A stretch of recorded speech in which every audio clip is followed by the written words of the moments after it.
Ancestral, noble et naturel, le chaume a été délaissé pour l'ardoise, la tulle ou la tôle. Mais la qualité et la beauté des toitures en chaume suscitent un regain d'intérêt et aujourd'hui on rénove des bâtiments anciens dans le souci de la révalorisation du patrimoine.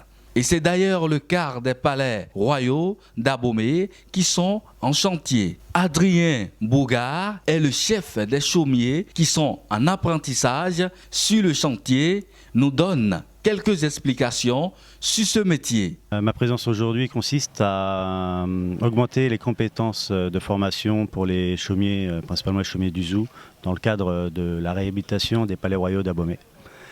Je suis mandaté par les Compagnons du Devoir qui, eux, travaillent avec leurs partenaires, l'Agence française de développement qui est le partenaire financier ainsi que le patrimoine national et l'ANPT qui supervise les travaux ainsi que le centre de formation d'Abomey qui est le parrain entre guillemets de tout ce chantier-là, qui chapeaute ce chantier-là.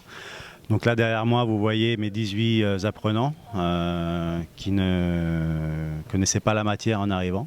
On a dû partir vraiment du début du métier, ça fait la 3e semaine qu'ils pratiquent et je peux dire qu'aujourd'hui ils sont quasiment autonomes sur des toitures qu'on peut travailler sur les Géo et Jalala.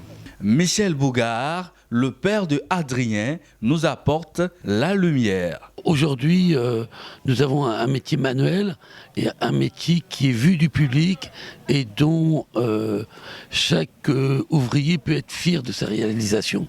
Et c'est très très important dans la vie de pouvoir aimer son métier. On fait un métier purement artisanal et purement écologique. C'est ce qui est très d'actualité. Ta Zerwano, le délégué départemental de la Chambre des métiers du Zou, nous parle un peu de l'organisation du chantier et profite pour apporter un accent particulier sur les chaumiers. Un métier qu'il a bien envie de créer son école. Nous avons dans un premier temps 12 artisans à former à la fin de ce chantier. Le chantier comporte 2 pièces, c'est-à-dire un Adjrala, la salle de réunion, puis une paillote. Nous avons formé les maçons. Eux, ils ont déjà pris leur temps pour monter le mur, les maçons gauliers et les autres maçons. Nous avons eu à former aussi les charpentiers. Les charpentiers ont pris part ici pour la charpente,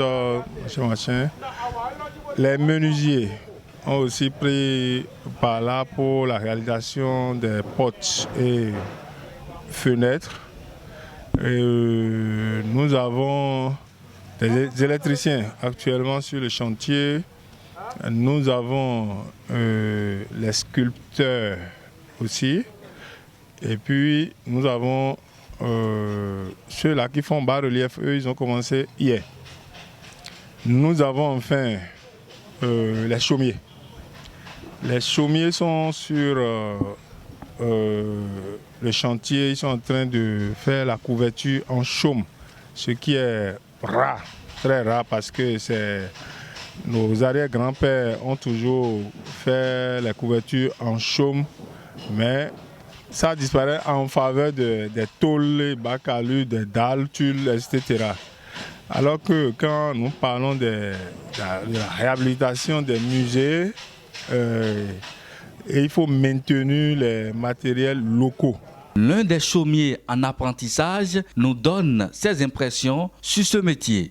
Bon, le métier, il n'y a pas de sous-métier, dit-on, mais ce métier, c'est un précieux métier. J'adore vraiment. Avec notre formateur, M. Adrien Bougard, ça se passe très bien, très très bien. C'est un professionnel, un expert en la matière.